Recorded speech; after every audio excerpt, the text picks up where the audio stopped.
I didn't plan on coming back. Not to this town, not to this street, not to this house.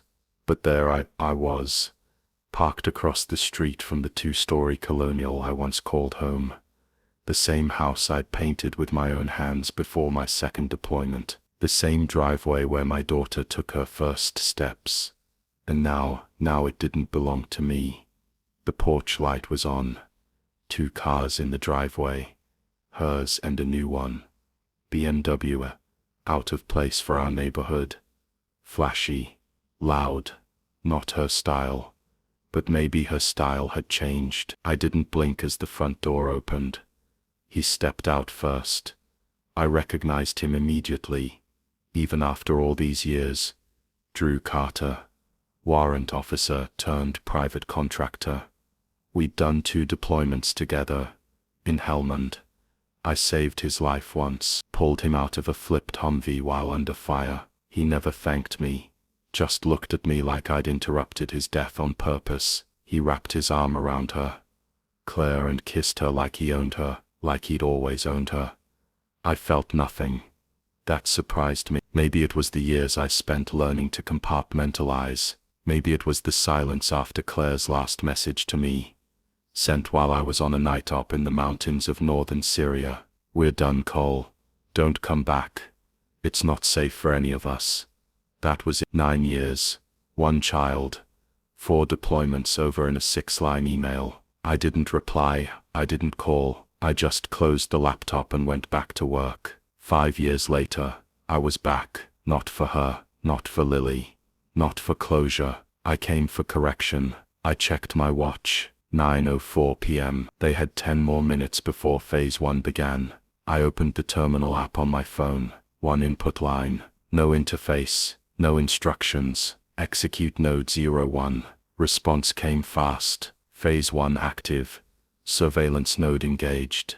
I watched them from a feed only I could access. Cameras hidden in air vents. Audio pulled through micro-vibration sensors embedded in drywall, placed weeks ago by a crew that billed itself as HVAC and audio calibration. Fully legal, fully invisible. Claire was laughing. Drew was pouring wine. My daughter was on the couch between them, flipping through a photo album I'd never seen before. She didn't look at all like the baby I remembered. Taller, older, hair in a braid, reading glasses. Her mouth was my mouth. Her eyes Claire's. She looked happy. That should have been enough for me, but it wasn't, because the man beside her, the one with his hand on her shoulder, used to wear my uniform. I watched for another 6 minutes, took a deep breath, then closed the app. That was enough for now. The next morning, I walked into Garrison and Platt Legal Associates, wearing a charcoal suit and a face no one in this state had seen in a decade. I signed in as Jonathan Ellis. Fake name.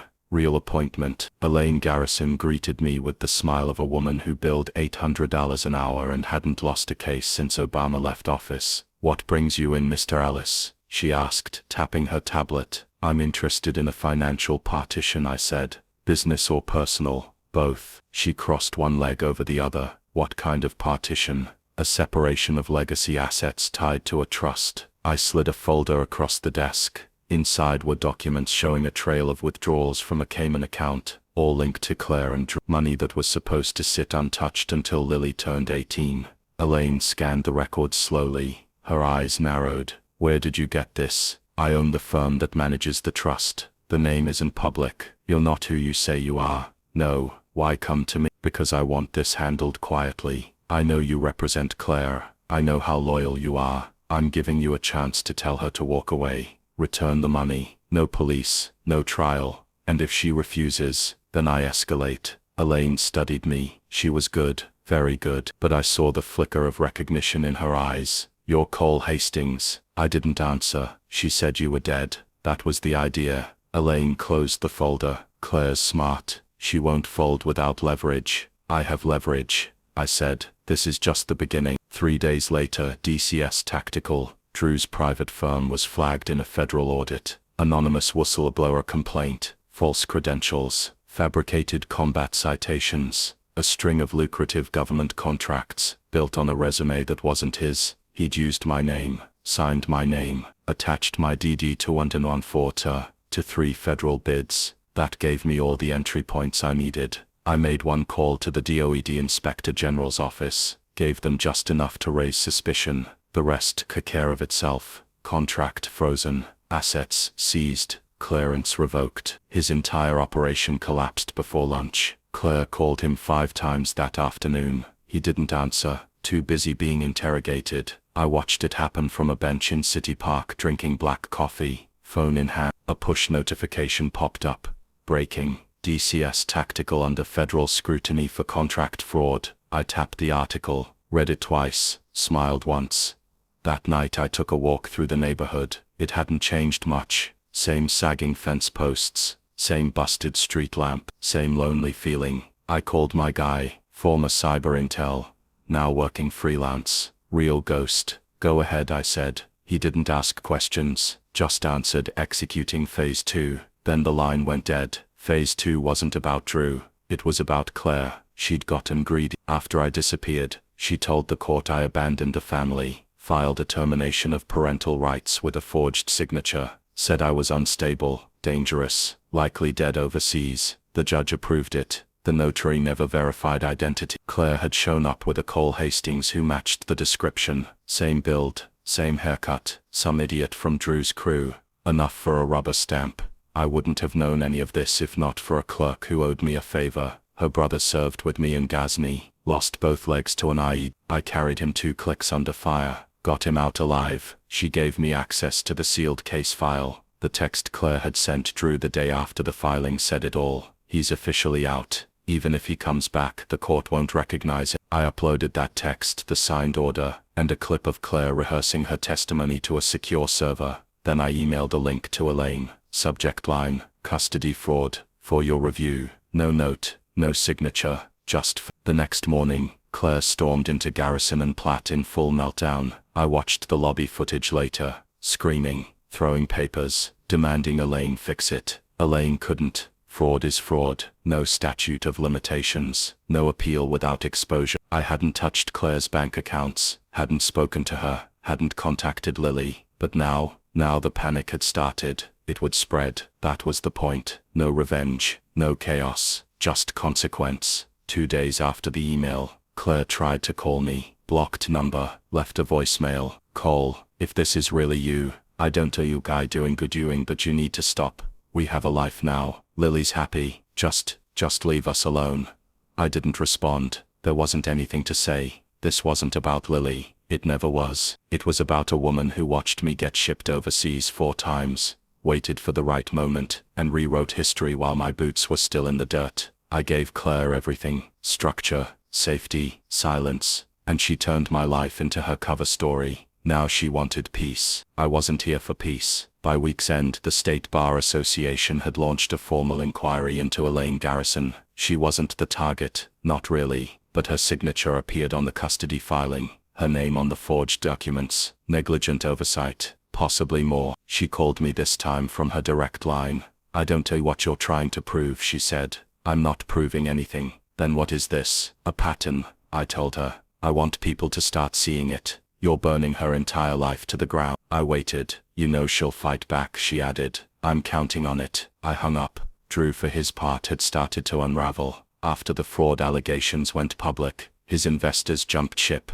The board ousted him. His military clearances were suspended. TSA flagged him. NSA flagged him harder. I didn't need to touch him. He was busy lighting himself on fire. But I watched, anyway. He showed up drunk at a local fundraiser Claire had organized, shouted at a state senator, called him a spineless blue blood puppet, punched a photographer on the way out. All of it made the news. Every clip was archived. Evidence. Phase 3 began that night. It wasn't about law, wasn't about press. It was about money. Specifically the $1.6 million Claire and Drew had transferred from my daughter's education fund into a shell company in Nevada. That company, Apex Horizon Group, was owned by a man named James Wendell. Fake name, real criminal. He ran identity scams for luxury clients trying to bury assets. But Wendell had a weak spot: offshore gambling. I found him in Monaco, wired a payment, bought a favor. 1 week later, the account records for Apex Horizon were leaked. Names, dates, transfers. I sent a copy to Lily's new school, to their church, to Claire's non-profit sponsors. No commentary, just hard data. In 24 hours, Claire's foundation lost 3 board members. Her school board seat was suspended. Her bank flagged all activity on the Nevada account. They were unraveling faster than I'd anticipated. I let it run. On Monday morning, I walked into a coffee shop 3 blocks from my old house. Claire was already there. She looked tired, pale under her makeup.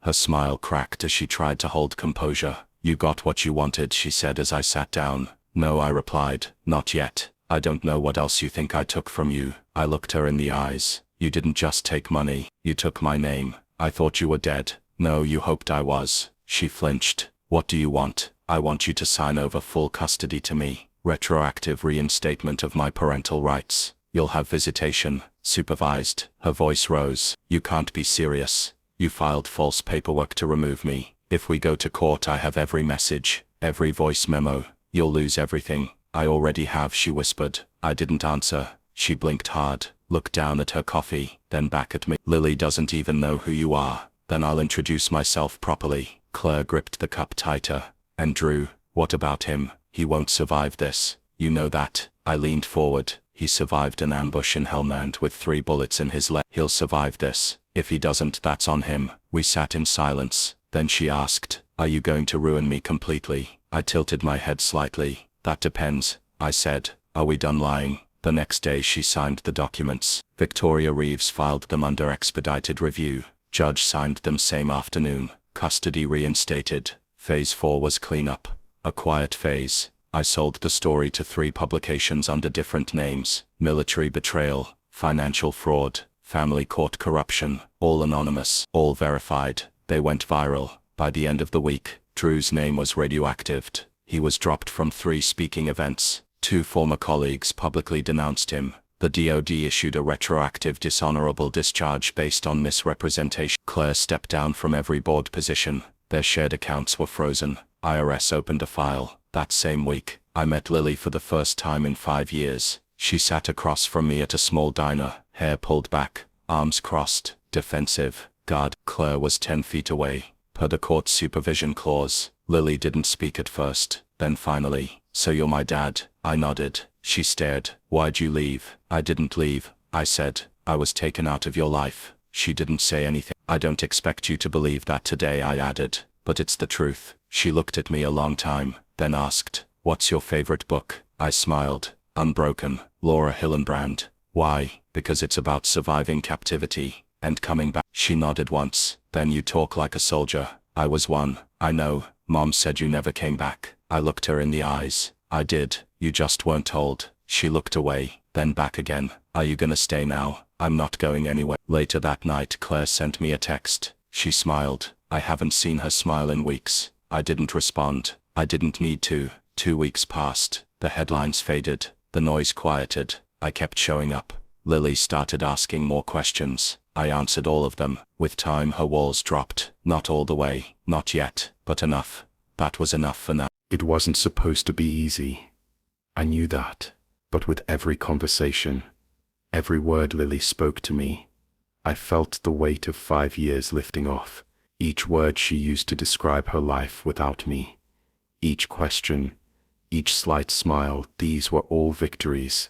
Small ones, but victories nonetheless. We met every other day for the next 2 weeks. The supervised visits became less awkward as time passed. Claire didn't interfere much, just sat there, watching from across the room, her gaze heavy with resentment. It was understandable. She never expected me to come back. She'd moved on. Drew had filled the hole I left. And for all the damage he had done, that one thing, being a father to Lily, seemed to matter most. Claire never said it, but I knew she hated me for making her face the truth. She hated me for stripping her of control, for making her pay for the lies. And then one day, after Lily and I had spent an hour at the park, I received a call. "Elaine, it's done," she said. Her voice had a slight tremor in it. "The IRS is issuing a lien against Drew's assets. The charges for the fraud are pending. He's being questioned about the offshore accounts." I closed my eyes. "You didn't tell them about the shell companies?" "No," Elaine replied. "But the IRS doesn't need the shell companies to make their case. He's going down for tax evasion and fraud alone. This won't end well for him. Good, I said. Keep it tight, no press. Elaine sighed. It's not just Drew Cole. There are 2 other men, business partners, who are in on this. You might want to prepare for a long game. I'm ready. I met with my lawyer the next day. Victoria Reeves had been my shield for the last 2 months, handling everything from Claire's legal threats to Drew's desperate attempts at negotiation. Phase 4 is complete, she said, flipping through the files I'd handed her. We've got Drew's contracts under investigation. We've got Claire on multiple counts of fraud and misappropriation of funds. The IRS is already working with the DOJ. I need more, I said. I need the full scope. I need them to know everything. Victoria raised an eyebrow. You're not interested in easing up on her? Not at all, I said. The truth needs to be exposed. All of it. Claire's part in Drew's schemes. The manipulation. The lies. She used Lily as a pawn to get ahead. And now I want her to feel the consequences. You're playing a dangerous game, Cole. I'm not playing games, I said. I'm making sure that when this is all over, she never has control of my daughter again. Victoria paused. Then we moved to Phase 5. Phase 5 was the final move. The one I had planned from the very beginning. A public exposure. I knew Claire wouldn't back down until I had something she couldn't ignore. The legal actions had shaken her, but they hadn't crushed her. The money, the board memberships, the fake story of survival, those had held her world together for years. Without them she would unravel. But the public, that was where she couldn't hide. I had a personal contact at the Denver Gazette, a reporter named Greg Bailey, who owed me a favor from an old case. I gave him the tip-off, fed him the right files, and told him what needed to be done. He came through, just like I knew he would. 2 days later the article went live. Former military contractor faces federal charges for fraud, accused of stealing millions from education funds. It didn't stop there. The headline led to a detailed expo. The investigation into Drew's company, the shell companies, the offshore accounts, and most damning of all, Claire's involvement in the financial schemes that were designed to rob Lily of her future. The details were clear. The evidence was undeniable. The timeline of her manipulation, her involvement in Drew's plans, and the fabricated documents she'd filed to end my parental rights. It was all laid out for anyone who cared to read. The article was picked up by several news outlets. Blogs started running their own investigative pieces. Social media erupted. Claire's life, which she had carefully constructed over the years, came crashing down in front of her. That night I received a text. It was from Claire. "Why are you doing this?" I didn't respond. I didn't need to. The next morning, Claire called again. This time her voice was frantic. "Cole, please. You don't know what you're doing. If this goes public, I lose everything." "Lily." I cut her off. "You already lost everything the day you decided to lie. The day you used our daughter as leverage to cover up your mistake." Her silence on the other end confirmed what I knew. She knew it was over. "I'm doing this for Lily," I said. "You never were." "But I am." I hung up. Drew didn't last the week. He tried to hide, tried to get out of town, but the IRS was already tracking him, and the DOJ wasn't far behind. By Friday he was arrested at a hotel in Las Vegas, hiding under a fake ID. The charges hit hard. Fraud, money laundering, tax evasion. But it wasn't just the money. It was the betrayal, the manipulation of Lily, the attempts to replace me with someone who could never do the job right. And that was why Drew would never survive this. For Claire, the end came slowly. The court filings were public. The IRS lien was official. The accounts were frozen. Every email she had sent Drew was dug up and put in front of her. She had nowhere left to hide. Her foundation collapsed. The social media posts all came back to haunt her. Her fake image as a survivor was shattered for good. She called again. This time she was crying. "Please, Cole. I never wanted it to be like this. I was trying to protect Lily. I was trying to keep things together. You don't know what it's like." I listened for a moment. "No, Claire. You don't know what it's like to be a father who was erased from his daughter's life. Her voice was shaking. I'm sorry. Sorry doesn't fix this. You used her to protect yourself. And now you'll pay the price. The day of the sentencing came. Drew was sent to federal prison for the next 25 years. Claire's sentence was less severe. 8 years. With the possibility of parole after 5. It wasn't justice. But it was close enough. Lily and I kept our visits. She was quiet. Thoughtful. Not as open as I hoped. But not as distant as I feared. We talked about school. About her life. About everything except her mother. It would take time. But I had time now. And Claire. She came to me with a letter a month after her sentencing. It was one of the few things she could offer in a final attempt to make amends. I didn't open it. Instead I passed it to Lily. This is yours. Lily looked at me, then back at the letter. She took it, but didn't open it right away. I could see the weight of the decision in her eyes, and I understood. It was her choice now. She was old enough to decide what her future looked like. I wouldn't push, I wouldn't influence her. She'd make her own decision. As the months passed, Lily's walls began to break down, slowly, steadily. Her trust was earned, not demanded. She started asking questions about my time in the service, about the men I'd lost, about what I learned in combat, and I answered. But the hardest lesson was still ahead. The final truth she needed to hear, the one I'd been preparing for. And when she asked me finally if I'd ever forgive her mother, I told her the only truth that mattered. No, but that doesn't mean you have to carry her burden. You're not her, you're you. And I'll be here to help you figure out what that means. In the end, that was all that mattered. 6 months passed. Claire was transferred to a federal facility outside Cannon City. Minimum security, clean, clinical, boring. She didn't reach out again.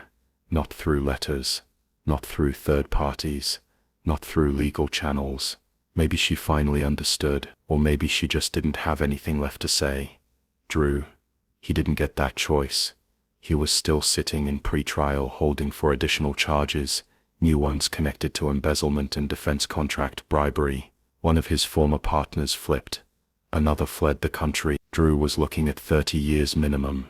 His mugshot was everywhere. National news, podcasts, even one of those streaming docu-series picked up the story. He had become a cautionary tale.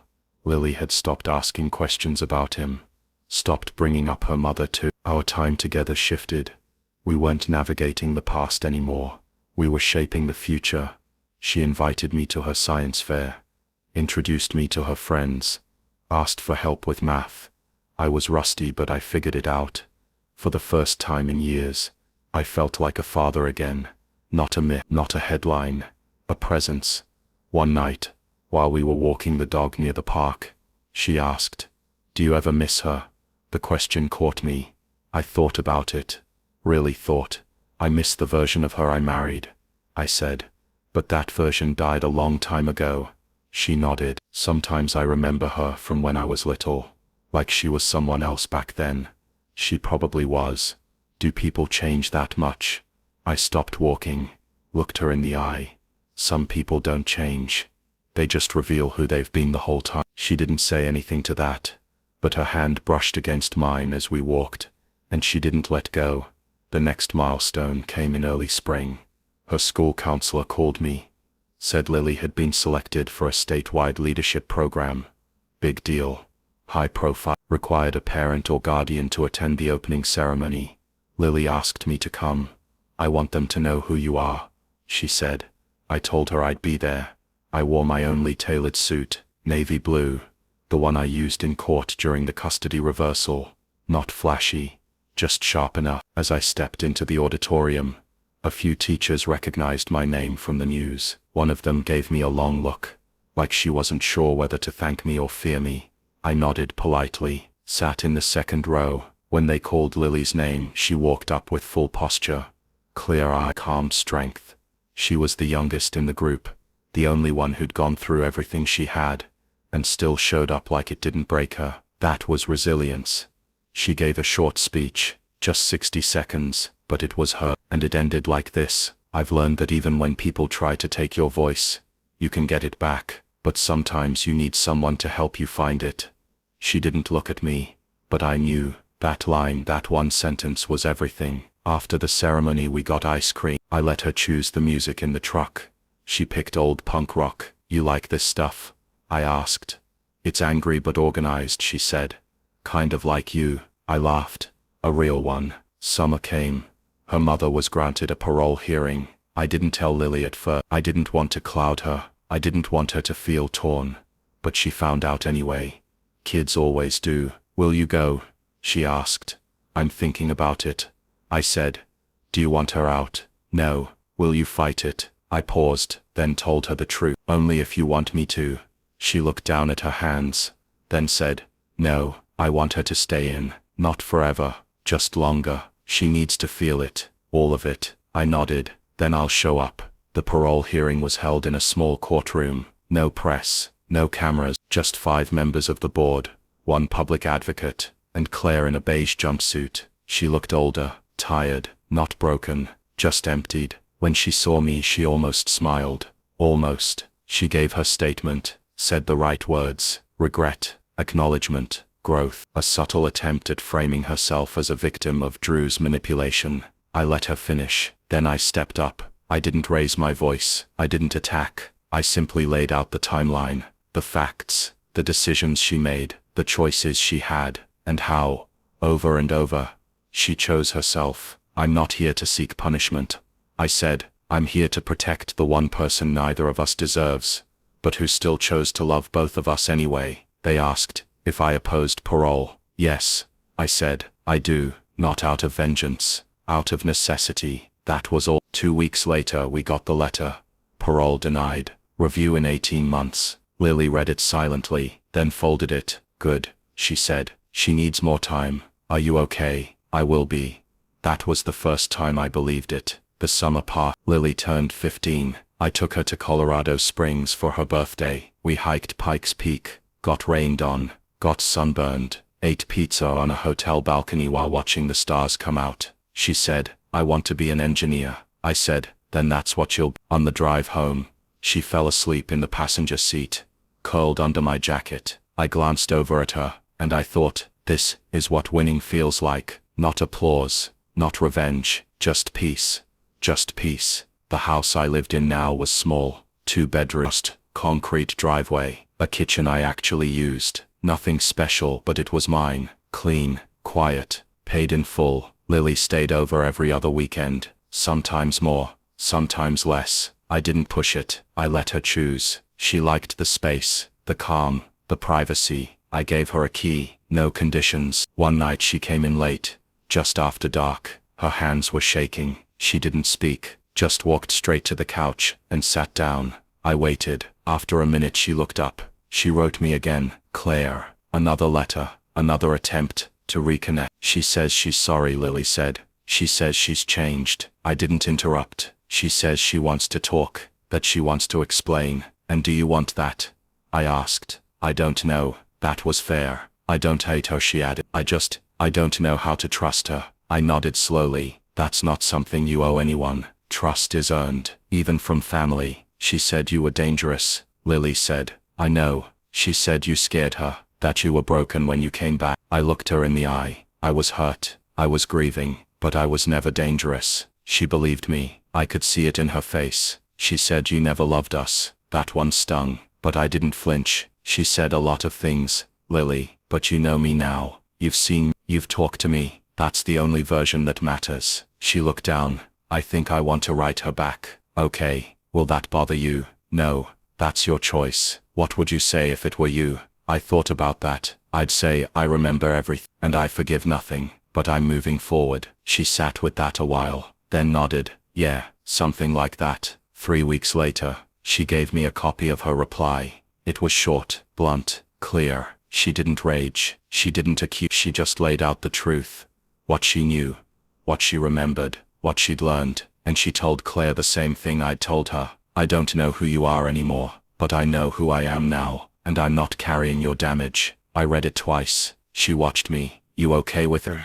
She asked. I'm proud of it, and I was. In the fall, Lily applied for an early college prep program, engineering track. Her GPA was strong, her test scores solid. I helped with her essay, but only the grammar. The voice was all hers. She got in, first try. We celebrated with burgers and milkshakes. No ceremony, just music and headlights on the old dirt road near the overlook. I think Mom thought she was doing the right thing, she said, sipping her drink. She probably did, I replied. People usually do when they're protecting a lot. But she could have just waited. She could have talked to you. She didn't want truth. She wanted control. Is that why you didn't fight at first? No, I said. I didn't fight because I was too far gone. I thought disappearing was the best thing I could offer. And now I know better. She nodded. You think she'll ever say it? Like, really say she's sorry? She might, but you shouldn't wait for it. Claire never responded to Lily's letter. Maybe it hurt too much. Maybe it shattered whatever illusion she had left. Or maybe it was just one more thing she couldn't control. Either way, it was done. By the end of the year, Drew had taken a plea deal. 32 years in federal prison. No chance of parole for 15. He tried to appeal. It failed. He wrote me once. A single typed letter. You won. You ruined me. I hope it was worth it. I didn't respond. There was nothing to say. This wasn't a game. I didn't win. I corrected the record. That's all. Life became normal again. Not quiet. Lily still made noise. Still challenged rules. Still asked questions that punched straight through my armor. But stable. She wanted to get her driver's license. I taught her how. She crashed once. Just a scrape on the bumper. I didn't. Just handed her the wrench and made her fix it herself. She liked that. Said I treated her like an adult because she earned it. On her 16th birthday, I gave her something I'd been holding onto for years. A photo. The three of us, me, Claire, and baby Lily, standing outside that old house before the storm came. She stared at it for a long time. I don't remember this day, she said. I do. Were we happy? For a while. She put the photo in her wallet. Didn't ask for detail. Didn't need them. That night she hugged me before bed, tighter than usual. Said thanks for not giving up. And I told her the truth. I never gave up. I just had to wait until the noise stopped. Later I stood outside the house, looking up at the sky. Clear, quiet. No ghosts, no shadows, no unfinished business. Just the sound of wind through the trees, and the steady rhythm of peace earned, not given. That's the thing about revenge. It's not fire. It's not blood. It's not rage. It's patience. It's silence. It's doing the work no one sees, and then walking away without needing applause. That's what I did, and that's why I won. Not because I destroyed them, but because I got her back, and she's still here, still growing, still mine. That's enough.